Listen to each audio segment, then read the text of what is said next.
பாருண்ணே, வெயில்ல எல்லாம் ரொம்ப நேரம் சுத்திக்கிட்டு இருக்காத, நேரத்தோட வீட்டுக்கு வந்து சேரணும் 2 பேரும், சரியா? சரி ஷில்பா, எவ்வளவு தடவை தான் சொல்லுவேன், உன் புருஷனை பத்திரமா எடுத்துன்னு வந்து சேர்த்துறணும் வீட்டுல, வெயில் படாம பாத்துக்கிறேன், கவலைப்படாத. அவங்க 2 பேருக்கும் சேர்த்து தான் சொல்றேன், வீட்டுக்குள்ள 11 மணிக்கெல்லாம் வந்து சேர்ந்துடணும். அதெல்லாம் நைட்டு 11 மணிக்கு ஷார்ப்பா வந்துருவான். அல்ல சார், சிவகுமார் சார், நைட்டு 11 இல்லை, அவங்க சொன்னது காலை 11 மணி. ஆமாண்ணே, நீ என்ன நைட்டு 11ன்னு சொல்லிக்கிட்டு இருக்க? நான் காலையில 11 மணியை பத்தி தான் சொல்லிக்கிட்டு இருக்கேன். அதுக்குள்ள வீட்டுக்கு வந்துடணும். ஏங்க, நீங்க 3 நாள் லீவ் போடுறதே ஓய்வு எடுக்கணுங்கிறதுக்காக தான். அதை ஒழுங்கா பண்ணுங்க, தேவையில்லாம ஊரெல்லாம் சுத்திட்டு இருக்க கூடாது. சரி ஷில்பா, வந்துடுறேன். மாமா அங்க பாருங்க, பச்சை சொக்கா மட்டும் அமைதியா இருக்கிறாரு. அவர் வாயில இருந்து ஒரு வார்த்தை வர மாட்டேங்குது பாருங்க, கேளுங்க அவர்கிட்ட. அதான் நீ என்ன வாயை திறக்க மாட்டேங்கிற? சொல்லு, 11 மணிக்குள்ள வீட்டுக்கு வந்துருவேன்னு சொல்லு. இல்ல வேற எதனா பிளான் பண்ணி வச்சிருக்கீங்களா நீங்க எல்லாம் சேர்ந்து வெளியே போறதுக்கு? பண்ணிருப்பாங்கம்மா, அதனால தானே காலங்கத்திலயும் வீட்டுல இருந்து கிளம்புறாங்க. அப்படியே போற போக்கில் என் அப்பாவையும் வண்டியில போட்டுக்கின்னு போயிடுவாங்க. அப்படியே அங்கன்னா போயிட்டு ஜாலியா பார்ட்டி பண்ணிட்டு வர்றது. இதே வேலையா பூச்சி இந்த 3 பேருக்கும். டேய், என்னடா இஷ்டத்துக்கு பேசினுக்கிற? அப்படிலாம் ஒண்ணும் கிடையாது. எனக்கு தெரியாதா உங்களை பத்தியே? நீங்க எல்லாம் ஒன்னா சேர்ந்தீங்கன்னா என்ன பண்ணுவீங்கன்னு எல்லாம் தெரியும் இந்த ராகுலுக்கு. ஏதோ என் மாமனார் ரொம்ப நல்லவராக இருக்க தொட்டு வேலைக்கு கிளம்பி போயிட்டாரு.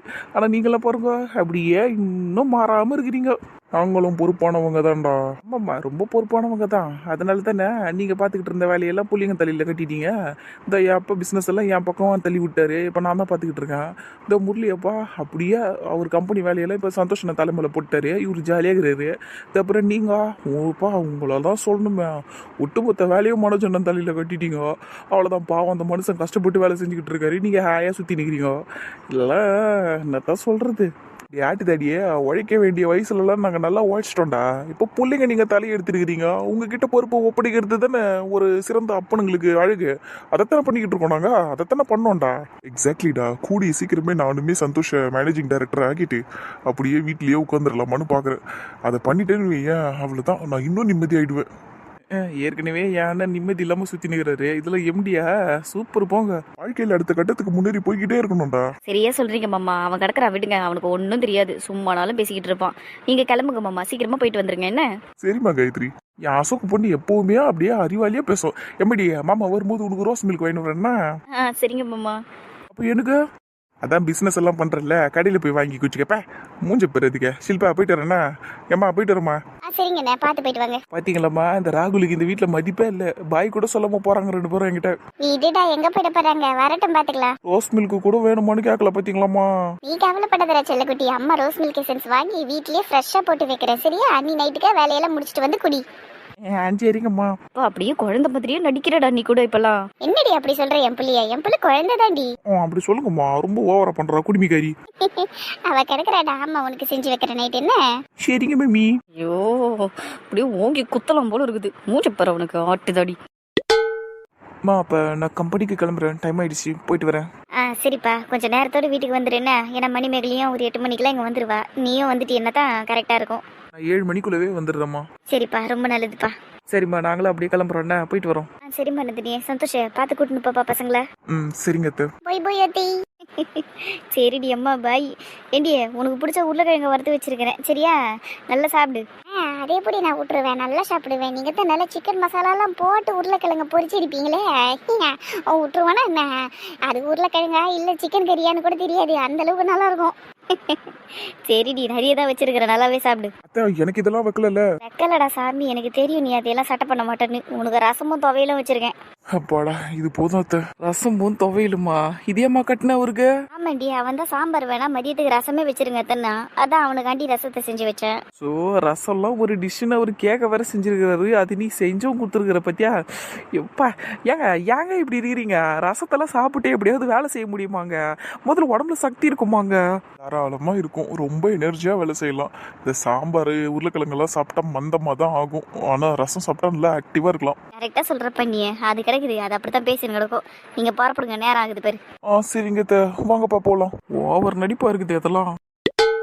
வாவ், 2 பேரும் எதனா கோயிலுக்கு போயிட்டு வரீங்களா என்ன?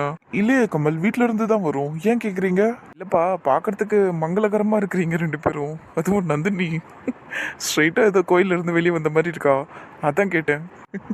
வீட்டில இருந்து சாமி கும்பிட்டு வந்தோம், அவ்வளோதான், வேற ஒன்றும் இல்லை. இத்தனோண்டு குங்கத்தையும் ஒரு முழம் பூவையும் அப்படியே வச்சுக்கிட்டு வந்தா போதும், உடனே கோயில்ல இருந்து வந்தியான்னு கேட்டுருவீங்களே. இதுல எங்க அம்மா காலில் கை நிறைய வலையில வேற போட்டுட்டு போ, காலில் கொலுசை வேற போட்டுட்டு போன்னு சொல்லிச்சு. இதையெல்லாம் மட்டும் நான் போட்டுக்கிட்டு வந்திருந்தேன்னு நீங்க டைரக்டாவே நீங்க கேட்டிருப்பீங்க, கூழ் ஊத்திட்டு வந்தியான்னு. அப்படியெல்லாம் இல்லைம்மா, ஜஸ்ட் கேட்டேன். 2 பேருமே அழகா இருந்தீங்க. அதுவும் இல்லாமல் ரொம்ப ட்ரெடிஷ்னலாக ரொம்ப டிவைனாக இருந்தது உங்கள் லுக்கு. அதனால தான் அப்படி சொன்னேன். கரெக்டாக தான் சொல்கிற கமல். லுக் 2 பேருக்குமே நல்லா தான் இருக்கு. என்ன சந்தோஷ் மட்டும் ஒரு ஸ்கை ப்ளூ ஷர்ட் போட்டிருந்தா நந்தினியோட ட்ரெஸ்ஸுக்கு நல்ல மேட்சிங்காக இருந்திருக்கும். அவ ட்ரெஸ்ஸுக்கு மேட்சிங்கா இருக்கிறத விடு, இந்த ஷர்ட் நல்லா இருக்கா அதை சொல்லு. நல்லா இருக்கு சந்தோஷ். நீ இந்த ஷர்ட் இல்லை எந்த ஷர்ட் போட்டாலுமே சூப்பராக இருப்ப. ஆனால் மேட்சிங்காக இருக்கணும்ல, அதுக்காக நான் சொன்னேன் அப்படி. ஓ அப்படியா, சரி சரி, தேங்க்யூ சௌமியா. உன் ட்ரெஸ் கூட சூப்பரா இருக்கு சௌமியா, செம்மையா இருக்கு கலர் காம்பினேஷன். செம்ம. தேங்க்யூ சந்தோஷ். சந்தோஷம் வேலையை காட்ட ஆரம்பிச்சிட்டான்னு நினைக்கிறேன். இதுல என்ன இருக்கு சௌமியா, உன்ன மாதிரி அழகான பொண்ணுங்க இந்த மாதிரி ட்ரெஸ் எல்லாம் போடும்போது சும்மா இருக்கக்கூடாது, சொல்லிடணும் நீங்க அழகா இருக்கீங்கன்னு. அதைத்தான் நானும் சொன்னேன். நீயும் செம்மையா இருக்கு சௌமியா, அழகா இருக்க. அட பாவி, என்னடா இப்படி கொள்றியே. Thank you so much Santhosh. அப்புறம் சௌமியா என்னாச்சு சந்தோஷ்? ஒண்ணுல சௌமியா, கிளம்புறேன், டைம் ஆச்சு, அதை தான் சொல்ல வந்தேன். பாய்னா கமல் பாய். பாய் சந்தோஷ். பாய் சந்தோஷ். அவள நைட்டு வச்சுக்கிறேன்டி உன்னை, போயிட்டு வரேன்டி. கிளம்புங்க கிளம்புங்க. சந்தோஷ் நந்தினியை பார்த்து பேசுறதுக்கு கூட விரும்ப மாட்டேங்கிறான். அந்த அளவுக்கு பிடிக்காம போயிடுச்சு போல. சூப்பர். எல்லா கீரையும் இருக்குதுன்னு சொன்னேன், முக்கியமான சிறுகீரையே இல்லை பாரு. அதுதான் உடம்புக்கு நல்லா குளிர்ச்சியா இருக்கும் அந்த வெயில் காலத்துல. அதுவே இல்லை. நீ என்னத்தை தான் வியாபாரம் பண்ணிக்கிட்டு இருக்கியோ? சீரிக்கீரை 10 கட்டு போட்டு எடுத்துன்னு வந்தம்மா, காலி ஆயிடுச்சு, எல்லாம் வாங்கிட்டாங்க. நான் நாளைக்கு எடுத்துன்னு வரேன் உங்களுக்கு. சரிப்பா, அப்படியே கூட கொஞ்சம் முருங்கைக்கீரை எடுத்துன்னு வந்துரு. அதெல்லாம் எடுத்துன்னு வந்துடுறேம்மா. சரிண்ணா, வெறும் கத்திரிக்காவும் முருங்கைக்காவும் மட்டும் தான் எடுத்துருக்கீங்க, வேற எதுவும் எடுக்கலையா? அட போதும்பா, ஆகட்டும். கீரை தான் முக்கியமா வாங்கணும்னு இருந்தேன், அதுவே இல்லை. எனக்கு இது போதும், மற்றதெல்லாம் நாளைக்கு எடுத்துக்கிறேன். அதுவும் இல்லாமல் எங்ககிட்ட காசு வேற இல்லைண்ணே. இல்லைன்னா இந்த கோஸு காலிஃப்ளவர்லாம் கூட தான் எடுத்துருப்போம். காசு இல்லை எங்ககிட்ட. உன்னை யாருன்னா எதனா கேட்டாங்களா இப்போ? உண்மை அதானே, 50 ரூபா தானே எடுத்துன்னு வந்தோம் நம்ம. அதை தானே சொன்னேன். நீ இருக்கியே, அது ஒன்றும் இல்லைப்பா, வர அவசரத்தில் காசு எடுத்துன்னு வர மறந்துட்டோம். அதான் நாளைக்கு வாங்கிக்கிறோம்ப்பா மற்றதெல்லாம். அட விடுங்கம்மா, எதனா வேணும்னா கூட எடுத்துன்னு போங்க, காசை நாளைக்கு கூட கொடுத்துக்கலாம். உங்ககிட்ட இல்லாத காசா? என்ன பேச்செல்லாம் ஒரு மாதிரி இருக்குது. எங்க கிட்ட இல்லாத காசுன்னா நாங்களும் கஷ்டப்பட்டு தான் உழைச்சிக்கிட்டு இருக்கோம். உழைச்சி தான் சம்பாதிக்கிறீங்க, நான் ஒன்றும் தப்பா சொல்லலையே. உங்ககிட்ட இல்லாத காசான்னு தானே கேட்டேன். நல்லபடியா ஊருக்குள்ள வியாபாரத்தை பண்ணிக்கிட்டு இருக்கீங்க, மாடு வச்சுக்கிட்டு இருக்கீங்க, ஆடு வச்சிருக்கீங்க, பால் வியாபாரம் பண்றீங்க, நெய் வியாபாரம் பண்றீங்க. அது போக இப்போ இந்த நீர்மோர் பந்தலுக்குலாம் நீங்க தான் சப்ளையர்னு வேற கேள்விப்பட்டேன். சிவகுமார் நல்லபடியா கொடுத்துருப்பாரு உங்களுக்கு, அங்கிருந்தும் நல்லபடியா வருமானம் வருதுல்ல. அப்போ உங்ககிட்ட ஏராளமான காசு இருக்கும். அதைத்தான் நான் சொல்ல வந்தேன், வேற ஒன்றும் கிடையாது. சரியா தானே சொல்றீங்க. எவ்வளவு வருமானம் வந்தாலும் என்ன, என் அத்தை சரியான கஞ்ச பீஸ் நிறையாச்சே. வாய மூடுறிய நீ. இங்க பாருப்பா, உழைக்கிறோம், எங்களுக்கு வருமானம் வருது, அதனால என்ன பிரச்சனை இப்போ? எதுக்கு இப்போ அதையில நீ சொல்லி காமிச்சுன்னு இருக்கிற? ஏம்மா, நான் ஒன்றும் சொல்லலம்மா, வருமானம் உங்களுக்கு வருது இல்ல, அதைத்தான் சொன்னேன். உழைப்பை போட்டு தான் அதுக்கான வருமானத்தை வாங்கிட்டு இருக்கோம். சும்மா ஓசியில எல்லாம் யாருக்கிட்டே நாங்க கை நீட்டி காசு வாங்கல. நானும் அப்படி சொல்லலையம்மா. சில ஜென்மங்கள்லாம் அப்படித்தானே பேசிக்கிட்டு இருக்கேன். நாங்க என்னமோ சிவகுமார் குடும்பத்துல கையேந்தி காசு வாங்கின்னு வரோன்ட்டு ஒன்றும் சும்மாலாம் அவங்க கொடுக்கல. நாங்க உழைப்பை போடுறோம், அதுக்கான காசை தான் கொடுத்துக்கிட்டு இருக்காங்க. அதை தாண்டி எல்லாம் ஒன்றும் கிடையாது. ஏம்மா, நான் ஒன்றும் தப்பா சொல்லலம்மா, நீங்க கிளம்புங்க. போகிறதெல்லாம் எனக்கு தெரியும். நீயும் கொஞ்சம் பேச்சை குறைச்சிக்க. இந்த எங்ககிட்ட காசு ஏராளமாக கொட்டி கிடக்குதுங்கிற கணக்கெல்லாம் நீ போட்டுன்னு கிடக்காத உட்காந்துக்கினே, சரியா? யார்கிட்டயும் ஓசியில் நாங்கள் கை நீட்டி காசு வாங்கலை, வேலை பார்த்துட்டு தான் காசு வாங்கிட்டு இருக்கோம். அதுவும் இல்லாமல் எங்களுக்கு அந்த குடும்பத்தில் அப்படியே போயிட்டு உறவாடணும், ஈசிக்கணும்னெல்லாம் எந்த எண்ணமும் கிடையாது. பாருங்கம்மா, அனாவசியமா பேசாதீங்க. நான் ஒன்றும் சொல்லலையே அந்த குடும்பத்துல நீங்க ஈஸி தான் காசை வாங்குறீங்கன்னு. நான் உன்னைய சொல்லலப்பா, பொதுவாக என்னோட வேதனையை சொன்னேன், அவ்வளோதான். ஊருக்குள்ள அப்படி தான்ப்பா பேசிக்கிறாங்க எல்லாரும். ரொம்ப வைத்தறிச்சலாக இருக்குது தெரியுமா? அந்த குடும்பத்து ஆளுங்க கிட்டலாம் பெருசாக எனக்கு பேச்சு வச்சுக்கவே பிடிக்காது. ஏதோ அந்த சிவகுமார் ஊர் தலைவர் ஆயிட்டாரு, என்கிட்ட இந்த மாதிரி நீர்மோர் பந்தலுக்கெல்லாம் ஏற்பாடு பண்ணுறீங்களான்னு கேட்டார். நாங்கள் பண்ணி கொடுத்தோம், அவ்வளோதான். அதை போய் ஊரில் இஷ்டத்துக்கு பேசின்னு இருக்குதுங்க. அதெல்லாம் இருக்கட்டும், நீங்க அந்த குடும்பத்து ஆளுங்களோட நல்லா தானே பழகிட்டு இருந்தீங்க. எல்லாரும் உங்களை அக்கா நல்லா கூப்பிட்டுக்கிட்டு இருந்தாங்களே, இப்ப என்ன பிடிக்கலன்னு சொல்றீங்க? என்னன்னு சொல்றது, அங்க நடக்கிறது எதுவும் சரியா இல்லப்பா. அத்தை வேணாம், வாயை முடிக்கணும், வாங்க. சும்மா இருடி. அந்த குடும்பத்துல ஆரம்பத்துல நான் நல்லபடியா தான் பேசிக்கிட்டு இருந்தேன். இப்ப அவங்களோட பழக்க வழக்கம் நடவடிக்கை எல்லாம் சரியில்லைப்பா. ஏன்னா அந்த பசங்களுக்கு இன்னும் கல்யாணமே முடிச்சு வைக்கல, அதுக்குள்ள அந்த குடும்பம் வந்து இங்க தங்கிட்டு போகுது. அந்த பையனும் சரி அந்த பொண்ணும் சரி இங்க வந்து தங்கிட்டு போறாங்கப்பா. அது எப்படிப்பா மாப்பிள்ளையும் பொண்ணும் ஒரே வீட்டுல இருக்கலாம்? இதெல்லாம் நல்லா வருகுது. இதெல்லாம் சுத்தமாக ஏதோ நடைமுறைக்கு சாத்தி இல்லாத விஷயத்தெல்லாம் பண்ணிக்கிட்டு இருக்காங்கப்பா. இது ஏதோ ரத்த சொந்தமாக இருந்தால் பரவாயில்ல, எல்லாரும் கரெக்டாக இருந்திருப்பாங்க. இவங்கெல்லாம் ஏதோ நட்பு வட்டாரத்தில் தானே சொந்தம்னு சொல்லி பழகிட்டு இருக்காங்க. அதனால தான் இப்படி இருக்கிறாங்க போல. பசங்களெல்லாம் கூட தண்ணி தெளிச்சு விட்டாங்க. ஐயோ, என்னங்க இப்படி பேசுறீங்க? எல்லாம் நடக்கிறத தான்ப்பா சொல்கிறேன். காலையில் கூட பால் எடுத்துன்னு போய் கொடுக்கறதுக்கு போனேன். அந்த பொண்ணு நந்தினி வாசல்லையே அந்த பையன் மேலே சாஞ்சிக்கின்னு தூங்கின்னு இருக்குது.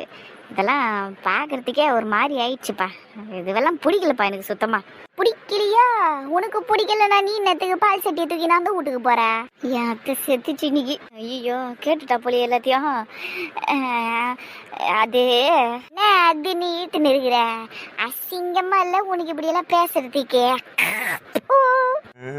இன்னைக்கு ஒரு சண்டை காட்சி இருக்குது, ஓரமா நின்று பார்ப்போம். நான் ஊருக்குள்ள வெறும் பால் வியாபாரத்தை பண்ணி நிற்கிறீங்க.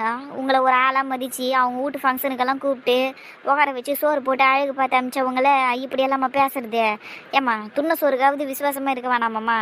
இதையெல்லாம் என்கிட்ட சொல்லிக்கிட்டு இருக்காதீங்கன்னா உங்கள் யோகியதை என்னன்னு எனக்கு நல்லா தெரியும். என்னத்த யோகியதை நினைக்கிற? என்ன யோகியதை குறவா பார்த்துட்டே இப்போ நீ? நான்லாம் ஒருத்தவங்க கிட்ட எனக்கு பிரச்சனைன்னா நேரடியாக போய் பேசுவேன், கோவப்படுவேன், முடிச்சுட்டு போயினே இருப்பேன். அதை விட்டுப்புட்டு அந்த குடும்பத்தில் இருக்கிற பிள்ளைங்களை பற்றியும் அவங்கள பற்றியெல்லாம் அசிங்கமாக பேசி பழகணும்னு எனக்கு எந்த அவசியமும் கிடையாது. இந்த சரசு கூட முன்னாடி எப்படி வேணாலும் இருந்திருக்கலாம், ஆனால் இப்போ அது ரொம்ப சரியாக இருக்குது, கரெக்டாக பேசுது. ஆனால் நீ என்ன ஜென்மமாக இருப்ப? நீ அந்த வீட்டில் தானே போயிட்டு நல்லபடியாக பேசி நீ பல்ல காமிச்சின்னு வர. இப்போ அந்த வீட்டை பற்றி இப்படி அசிங்கமாக பேசினுக்கிற. அந்த பொண்ணு அந்த பையன் மேலே சாஞ்சின்னு தூங்கினா உனக்குண்ணா? உன் மேலே வந்து சாஞ்சின்னு தூங்குச்சதே. அதுவும் இல்லாமல் கட்டிக்க போகிறவன் மேலே தானே சாஞ்சின்னு தூங்குச்சு. உனக்கு என்னம்மா அதை பார்த்துட்டு வந்துட்டு இப்படி தப்பாக பேசின்னு கிடக்குற? இது கிராமம், இப்படியெல்லாம் இருக்கலாம். கிராமமாக இருந்தாலும் சரி நகரமாக இருந்தாலும் சரி அவன் வீட்டுக்குள்ளே அவன் எப்படி வேணாலும் இருந்துட்டு போவான். உனக்கு என்ன? நீ போய் எட்டி பார்த்துட்டு வேடிக்கை பார்த்துட்டு வந்துட்டு ஊருக்குள்ளே இப்படி தப்பாக பேசி நிற்கிறியே, இதெல்லாம் நியாயமா சொல்லு? பழகினவங்களை போய் இப்படி பேசலாமா? ரொம்ப தப்பாச்சே இதெல்லாம். பழகாதவங்களை கூட அப்படியெல்லாம் பேசக்கூடாது. நீ பழகினவங்களே பேசியிருக்கிறிய, என்ன ஜென்மமாக இருப்ப நீ? உன் யோகியத்தை நான் சொல்லலாம் கொஞ்சம் இல்லையா? நான் நிற்கித உன் பக்கத்தில் உன் மருமவே உன் பிள்ளைக்கிட்ட பேய்க்கில் எப்படி போதே? எப்படி போதே? அப்படியே நில பெல்லி மாரி ஒட்டிக்கின்னு போகுது அவங்க கூட. அதை பற்றியெல்லாம் ஊரில் இருக்கிறவங்க தப்பாக பேசுனா சும்மா விட்டுருவியா நீ? சைக்கிள் கப்பில் இந்த ஆண்டி என்ன கூத்து கொடுத்து போகிறோம். இங்கே பாரு ரோஸ்மேரி, என் குடும்பத்தை பற்றியெல்லாம் பேசாத. என் புள்ளைய மருமகளும் அப்படி போகிறாங்கன்னா 2 பேரும் புருஷன் பொண்டாட்டி, அவங்க எப்படி வேணாலும் போவாங்க. அந்த பசங்களுக்கு தான் இன்னும் கல்யாணம் ஆகலையே. அதுங்களே கிட்டத்தட்ட பைக்லலாம் அப்படி தான் போதுங்க. நானும் பார்த்துக்கிட்டு தான் இருக்கேன் எல்லாத்தையும். அந்த பிள்ளைங்களுக்கும் கல்யாணம் தானம்மா நடக்க போகுது. இன்னும் கேட்டால் எங்கேஜ்மெண்ட் எல்லாம் முடிஞ்சு போச்சு. ஏன் உங்களுக்கு தான் தெரியுமே, சிவகுமார் பார்வதி எல்லாம் முறைப்படி வந்து உங்கள் வீட்டில் அழைச்சிட்டு தானே போனாங்க எங்கேஜ்மெண்ட்டுக்கு. நீங்களும் உங்கள் மருமவ உங்கள் புருஷன்னு எல்லாரும் வந்து துண்டு தானே போனீங்க. எப்படி தான் உங்களால் இப்படியெல்லாம் பேச முடியுதோ எல்லாம் தெரிஞ்சோம். நன்றி கேட்ட ஜென்மங்க எப்படி வேணாலும் பேசுவோம் சரசம்மா. இங்கே பாருங்க, நன்றி இல்லைன்னெல்லாம் பேசிக்கிட்டு இருக்காதீங்க. நான் ஒன்றும் அந்த குடும்பத்துக்கு எந்த கெட்டதையும் பண்ணலை. அங்கே நடக்கிற சில விஷயங்கள் எனக்கு பிடிக்கல, அதை தான் நான் சொன்னேன். உனக்கு பிடிச்ச மாதிரிலாம் அந்த குடும்பத்தில் இருக்கிறவங்களால வாழ முடியாது. அவங்களுக்கும் உனக்கும் ஒரு துளி கூட சம்மந்தம் இல்லை. நீ இந்த ஊரில் பால் போடுறவ அவ்வளவுதான். அதே மாதிரியே அந்த குடும்பத்தில் உனக்கு ஒரு விஷயம் பிடிக்கலையா, நீ மூடிக்கின்னு ஒதுங்கின்னு போயிடணும். இல்லை அந்த குடும்பத்தில் இருக்கிறவங்க கிட்ட சொல்லிடணும். அப்படியே சொன்னாலும் அவங்க யாரும் அதை பெருசாக சட்டை பண்ண போகிறது இல்லை, அது 2வது விஷயம். ஆனால் உனக்கு பிடிக்கலன்னா ஒதுங்கி போகிறது தான் நல்லது. பழகினவங்க கிட்ட இருந்து ஒரு விஷயம் நம்மளுக்கு பிடிக்கலன்னா ஒதுங்கி தான் போகணும். ஆனால் அதை போய் ஊரில் இருக்கிறவங்க கிட்டலாம் தப்பாக பேசி பொருளையை கழிப்பி விடுறதெல்லாம் கேடு கெட்ட செயல். எனக்கு மனசில் பட்டதான் நான் சொன்னேன். வீட்டில் பெரியவங்க இருக்கும்போதே இவ்வளோ நெருக்கமாக இருக்குதுங்க. அப்போ ஒரு வேலை யாரும் இல்லைன்னா என்ன ஆகுறது? என்ன வேணாலும் ஆகலாம் இல்லையா? பஞ்சம் நெருப்பம் பக்கத்தில் இருந்தால் பற்றிக்க தானே செய்யும். அப்படி பற்றிக்கிச்சின்னா நாளை பின்ன அந்த பொண்ணுக்கு கல்யாணம் நடக்கிறப்ப சிக்கலாயிரும்ல. அந்த புள்ள கல்யாணத்தை பண்ண முடியாதுன்னு சொல்லிட்டு போயிட்டா பொண்ணு வாழ்க்கை வீணாயிரும்ல. ஊருக்குள்ள எல்லாரும் தப்பாக பேசுவாங்க, வாழ்க்கையே வீணாயிரும். அதுக்கு தான் அந்த அக்கறையில் தான் அப்படி பேசினேன். ரோஸ்மேரி ஆக்ஷன்ல இறங்கிடுச்சு. ஐயோ அம்மா, ஐயோ வாயிலே அடிச்சிட்டாலே, ஐயோ வாயிலே அடிச்சிட்டாலே. எல்லாம் வாங்க எல்லாம் ஓடி வாங்க, ஏன்னா வாயிலே அடிச்சிட்டா இவ. சத்தம் வெளியே வரக்கூடாது. வந்துச்சுன்னு வையா இன்னும் காலை வச்சு மிதிப்போம் வாயிலேயே. மூடின்னு கிளம்பி இந்த விட்டு இன்னொரு தடவை எதனா பேசின்னு இருந்த வகுந்துருவேன் உன்னை. அத்தை வாங்கத்த போயிடலாம் வாங்கத்த. கூப்பிட்டு போய் உன் பேய் மருமவப்பா கூட்டுன்னு போகாத. அத்தை நீங்க வந்தா வாங்க, இல்லை இங்கே நின்று அவங்க கிட்ட அடி வாங்குங்க. நான் போறேன் வீட்டுக்கு. அடியே நில்லடியே, நான் வரேன். ஓடுது பாரு கை ஷேட மூஞ்சம் மகரையும் பெறதுக்கு. சூப்பருக்கா, அடிச்சு தூள் கிளப்பிட்டீங்க. நான் என்ன காட்சியை எதிர்பார்த்தேனோ அந்த காட்சி இங்க நடந்துருச்சு. இப்போ நான் சந்தோஷமா வியாபாரத்தை பார்ப்பேன். வரேங்கா, காய்கறி எதனா வாங்கிக்கிறீங்களா? வேணாம் கிளம்பு. சரிங்கக்கா. கத்திரிக்காய், முருங்கக்காய், வெண்டைக்காய், பீன்ஸே. வா பார்வதி வீட்டாண்ட போயிட்டு இந்த பொம்பளை பேசினதையெல்லாம் சொல்லிட்டு வந்துருவோம். ஐயா அதெல்லாம் வேணாம். ஏன் வேணாங்கிறா? அவங்க வீட்டு பசங்களை எவ்வளோ தப்பு தப்பாக பேசிக்கிட்டே. அப்போ பார்வதி கிட்ட விஷயத்த சொல்கிறது தானே முறையாக இருக்கும். நாளை பின்ன இந்த பொம்பளை அந்த வீட்டாண்ட போச்சுன்னா தொடப்பு கட்டியில் ஆச்சு துரத்தோம்ல பார்வதி. அதெல்லாம் சரிதான். ஆனால் இப்போ விஷயத்த சொல்ல வேணாம், பள்ளிக்கா சொல்லிக்கலான்னு. அந்த குடும்பத்தில் இருக்கிறவங்க இங்கே தானே தங்கியிருக்கிறாங்க. இப்போ நம்ம போய் சொன்னோன்னு ஏன் மனசு சங்கடம் ஆகிடும், அவங்களுக்கு நிம்மதி இல்லாமல் ஆயிரும். அதனால சொல்ல வேணாம். அவங்கள கிளம்பி போட்டான் பார்வதி ஆண்ட தனியாக கூப்பிட்டு சொல்லிப்போம், சரியா? அட இதை யோசிக்காத போயிட்டேனே. 3 நாளைக்கு இங்கே தான் கிடக்க போகிறாங்க. சரி அப்புறம் சொல்லிக்கலாம். நிதானமாக இருக்கணும் எல்லா விஷயத்துலையும். சரி வா நம்ம போய் ஜூஸை குடிப்போம். இந்த வெயிலில் ரொம்ப எரிச்சலாகி போச்சு. அதுவும் இந்த பொம்பளை அடிச்சதுக்கு எனக்கு டேடாகி போச்சு. நம்ம ஒரு ஜூஸை குடிச்சா தான் எனக்கு எனர்ஜி வருவா. போவோம். டேய் லேண்டு பிடிச்சிக்கிறதுலடா உனக்கு. பிடிச்சிருக்காவா? டேய் ரொம்ப பிடிச்சிருக்குடா. அந்த ஓனர் எவனோ அவனுக்கு ஃபோனை போட்டு வர சொல்றா, வாங்கிடலாம். பறக்காத இன்ஜினியரியா, ஓனர் ஃபாரின்ல இருக்கிறான், சரியா? ரிட்டர்ன் வந்ததுக்கு அப்புறம் தான் வாங்க முடியும். என்னடா இப்படி சொல்ற? ஓனர் எங்க இருக்கிறான்? ஃபாரின்ல இருக்கிறான்னு சொன்னல. டேய் வெண்ண ஃபாரின்னு சொல்லி இருக்கிற. என்ன பேரு? எந்த ஊர்ல இருக்கிறாரு? இல்ல எந்த நாட்டுல இருக்கிறாரு? ஓனர் மலேசியால இருக்கிறாருடா. ஓனரை பத்தி பேசிக்கிட்டு இருக்கும் போது ஓனம் வந்து நிக்கிதேடா. கண்டுக்காத, அது பாட்டுன்னு போயிடும். அப்ப ஓனர் மலேசியால இருக்கிறாருன்னா எப்படி அவரை காண்டாக்ட் பண்றது? நம்பர் எதனா இருக்குதா? நம்பர் எல்லாம் இருக்குதுடா. நானும் அவர்கிட்ட பேசிட்டேன். நீ கொஞ்சம் அவசரப்படாதா. எலெக்ஷன் அப்போ அவரு இங்க வருவாரு ஓட்டு போடுறதுக்கு. அப்போ அவர்கிட்ட பேசிக்கலாம். சூப்பர்டா காட்டா. டேய் இதெல்லாம் நேத்தே கூட்டின்னு வந்து காமிச்சிருக்க வேண்டியதானடா. அசோக்கும் நம்ம கூட இருந்தான், அவனும் பார்த்திருப்பான்ல. நைட்டு தாண்டா விஷயத்த பேசியே முடிச்சேன் நானு. சரி காலையில உங்க எல்லாரையும் கூட்டின்னு வந்து காட்டலாம்னு நினைச்சேன். ஆனா அவன் 6 மணிக்கெல்லாம் எனக்கு வேலை இருக்குதுன்னு கிளம்பி போயிட்டான். அதான் சரி அடுத்த வாரம் காமிச்சிக்கலான்ட்டு விட்டுட்டேன். வருவான் எப்படி இருந்தாலும் ஞாயிற்றுக்கிழமை கூப்பிட்டு காமிச்சிடுறேன். யார் சொத்த ஆட்டையை போடுறதுக்கு பேசிக்கிட்டு இருக்கானுங்களோ தெரியல. ராபிட்டே இப்படி அடுத்தவங்க பேசுறத ஒட்டு கேட்டுட்டு பேசுறியா? அசிங்கம் இல்ல உனக்கு? டேய் நீங்க பொது வழியில தானடா நின்று பேசுறீங்க. இதுல ஒட்டு கேட்கறதுக்குலாம் என்ன இருக்குது? நீங்க பேசுனது எனக்கு கேட்டுச்சு, அவ்வளவுதான். சரி விடியா, என்னமோ ஒன்று ஒட்டு கேட்டுட்டேன்னா இப்போ கிளம்பு. கிளம்ப தாண்டா போறேன். எனக்கு ஒன்றும் உங்ககிட்ட எல்லாம் பேசணும்னு எந்த அவசியமும் இல்லை. சரி போயேன்டா. அவசியம் இல்லைன்னு சொல்ற, பேசுறதுக்கு ஒன்றும் இல்லைங்கிற, ஆனாலும் நின்றுங்கிற. கிளம்பு. எங்களுக்கு தெரியும் போறதுக்கு. நீ உன் வேலையை பாரு. இது ஒன்றும் உங்க அப்பா விட்டு ரோடு இல்லையே. அதுவும் கரெக்டு தான். என் அப்பா விட்டு ரோடு இல்லை. சரி வாயேன்டா நம்ம பேசுவோம். எதுக்கு நீ சும்மா நின்று எங்களை வேடிக்கை பார்த்துன்னு இருக்கணும்? இல்லைங்கண்ணா வெளியே போகலாமா? வரியா? என் பைக்கை ஒத்துன்னு வந்துக்கிறேன், என் பின்னாடி உட்காந்து வா. ஆமாடா ராபிட்டே, வாடா போலாம். நீ எல்லாம் எங்க கூட வந்து பல வருஷம் ஆகுதுல்ல. வா வெளியே போயிட்டு ஜாலியாக ஃபன் பண்ணிட்டு வரலாம். நான் கூட 3 நாள் இந்த ஊர்ல தான் இருக்க போறேன். வா. கிண்டல் பண்றீங்களா? போங்கடா வேலையை பார்த்துக்கிட்டே. ஐயோ இவனாடா ஊர்ல இல்லாத சீலுக்கா இருக்கிறான். கூப்பிட்டாலும் வர மாட்டேங்கிறான், போடானாலும் கேட்க மாட்டேங்கிறான். இப்ப என்னடா எங்களை நின்று வேடிக்கை பார்க்க போறியா நீ? சரி வாய் மூடி நீரு. நான் ஓவரெல்லாம் பேசாத. நானும் கவனிச்சுன்னு தான் வரேன். ரொம்ப ஓவரா தான் ஆட்டம் போட்டுக்கிட்டு இருக்கீங்க. இதெல்லாம் நல்லதுக்கே இல்லை. ஏன்டா ஏன் இவ்வளோ நெகட்டிவா பேசுற? பாரு உன் நெகட்டிவிட்டி எங்க மேல எல்லாம் பரவுது. சே இப்பெல்லாம் பேசாதடா ராபிட்டா. நல்லபடியா பேசி பழகு. நல்லபடியா பேசுறதுக்கும் நிம்மதியா இருக்கிறதுக்கும் எங்கடா விட்டீங்க என்ன? இந்த இவன் பொண்ணு என் பொண்ணுக்கு திருட்டு கல்யாணத்தை பண்ணி வச்சு அவ வாழ்க்கையை கெடுத்து வச்சிருச்சு. அது பாவம் என் பொண்ணு கஷ்டப்பட்டுக்கிட்டு இருக்கு. எங்க குடும்பத்தை நல்லா வயிறெறிய வச்சுட்டு நீங்க எல்லாம் மட்டும் இப்படிதான் இவ்வளவு சந்தோஷமா இருக்கிறீங்களோ தெரியலடா எனக்கு. ராபிட்டே எல்லாம் தெரிஞ்சோ வீம்புக்குனால இப்படி எல்லாம் பேசிக்கிட்டு இருக்காத. உன் பொண்ணு நல்லபடியா தான் வாழ்ந்துகிட்டு இருக்கா. நீ அவளை ஏத்துக்க மாட்டேங்கிற. உன் தங்கச்சி பையன் நல்ல பையன்டா. அவன் அந்த பொண்ணை நல்லா தான் வச்சு வாழ்ந்துகிட்டு இருக்கான். அதுவும் இல்லாமல் அந்த பையன் என் கம்பெனியில் நல்ல பொசிஷனில் வேலை செஞ்சுக்கிட்டு இருக்கான். இன்னும் கொஞ்ச நாளில் அவனுக்கு ப்ரொமோஷன் கொடுத்து நல்ல சம்பளமும் கொடுக்க போகிறேன். அப்படி இருக்கும்போது எல்லாம் நல்லபடியாக தானடா இருக்கு. நல்லபடியாக நல்ல வாழ்க்கை தானடா உன் பொண்ணுக்கு அமைஞ்சிருக்கு. ஏற்றுக்கிட்டு போயேன்டா. அதை விட்டுட்டு எதுக்கு இப்படி தேவையில்லாமல் பேசிக்கிட்டு இருக்க? ஏதோ என் பொண்ணு நைட்டோட நைட்டா இவன் வீட்டுக்குள்ள புகுந்து இவன் பொண்ணு இழுத்துன்னு வந்து எவனுக்கோ கல்யாணம் பண்ணி வச்ச மாதிரியில பேசிக்கிட்டு இருக்கா. உன் பொண்ணும் ஜானும் லவ் பண்ணிக்கிட்டு இருந்தாங்க. என் பொண்ணு கிட்ட உதவி கேட்டாங்க, கல்யாணம் பண்ணி வச்சுது. இதை நான் எத்தனை முறை தான்டா சொல்றது உனக்கு? வேணும்னா இப்படி எல்லாம் பேசிக்கிட்டு இருக்காதரா. உன் சொந்த தங்கச்சி பையனை தான் கல்யாணம் பண்ணியிருக்குது உன் பொண்ணு. அப்படி இருக்கும்போது நீ எதுக்கு தான் இவ்வளோ பிகு பண்ணிக்கிறியோ எனக்கு ஒன்றும் புரியல. ஒருவேளை அந்த சொத்து பிரச்சனையை மனசில் வச்சுக்கின்னு உன் தங்கச்சியை பழி வாங்கினுக்கிறியான்னு கூட எனக்கு புரியல. ஆனால் நீ உன் தங்கச்சியை பழி வாங்குறதா நினச்சிக்கின்னு 2 பசங்களை பழி வாங்கினுக்கிற. உன் பொண்ணையும் பழி வாங்கின்னு இருக்கிற. பார்த்துக்க. சொத்து பிரச்சனையெல்லாம் ஒன்றும் கிடையாதுடா. ரோஸ்மெரி விட்டு கொடுக்குறேன்னு சொல்லிடுச்சு அந்த வீட்டை. அந்த பூர்வீக வீட்டை இவனையே வச்சுக்க சொல்லிடுச்சு. ஆனாலும் இவன் ஓவர சீன் ஓட்டினுக்கிறான். கிளியரா தெரியுதுடா. உன் சந்தோஷத்தையும் நிம்மதியையும் யாரும் கெடுக்கல, நீயே தான் கெடுத்துக்கிற. ஒழுங்கா மனசை மாத்திக்கிட்டு அந்த பசங்களை ஏத்துக்கிட்டு வாழ்ற வழியை பாரு. பேசி முடிச்சிட்டீங்களாப்பா நாட்டாமைங்களா? ஏண்டா உங்க பசங்க எல்லாரையுமே நீங்க உங்களுக்குள்ளேயே சம்பந்தம் பண்ணி கொடுத்துக்கிட்டு சொத்தெல்லாம் உங்களுக்குள்ளேயே இருக்கிற மாதிரி பார்த்துக்கிட்டு உங்க பசங்க வாழ்க்கையையும் செட்டில் பண்ணிட்டீங்க. உங்க பிசினஸ் எல்லாம் உங்க பசங்க தான் எடுத்து பண்றானுங்க. ஆனா இந்த ஜான் அப்படியாடா? படிச்சு முடிச்சுட்டு 2 வருஷமா ஒரு வேலை வெட்டிக்கு போகாம ₹1 சம்பாதிக்காம தெரு பொறுக்கின்னு இருந்தான், ஊரை பொறுக்கின்னு இருந்தான் அந்த நாயி. நான் என்ன நம்பிக்கை இல்லைடா என் பொண்ணை அவனுக்கு கல்யாணம் பண்ணி கொடுத்துருப்பேன்னு நீங்க நினைக்கிறீங்க? இல்லை எனக்கு ஒன்றும் புரியல. அவன் இப்போ வேலைக்கு போகிறான்னா நான் உடனே அவனை ஏற்றுக்கணுமா? எனக்கு அவன் மேலெல்லாம் நம்பிக்கையே இல்லை. என்னைக்கா இருந்தாலும் அந்த நாய் மறுபடியும் இந்த ஊரை தான் பொறுக்க போகிறான், நடு தெருவில் என் பொண்ணு நிறுத்த தான் போகிறான்.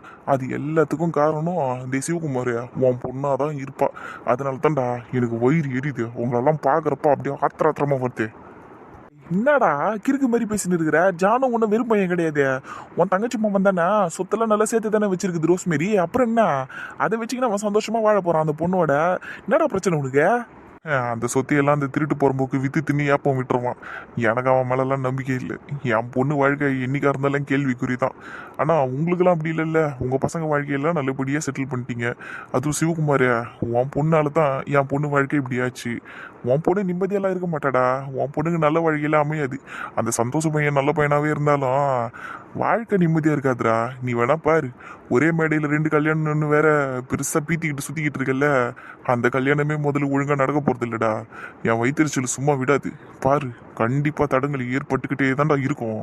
பாரு, அது எனக்கு தெரியலைனாலும் நீ அனுபவிப்ப. எனக்கு தெரிஞ்சுக்கணும்னெல்லாம் கூட ஆசை இல்லைடா. என்ன பிரச்சனை வருது, ஏது வருதுன்னெல்லாம் எனக்கு தெரிய வேணாம். ஆனால் கண்டிப்பாக பிரச்சனை வரும். அதை உன் பொண்ணே பண்ணுவா. ஏன்னா உன் பொண்ணோட ராசி எப்படி.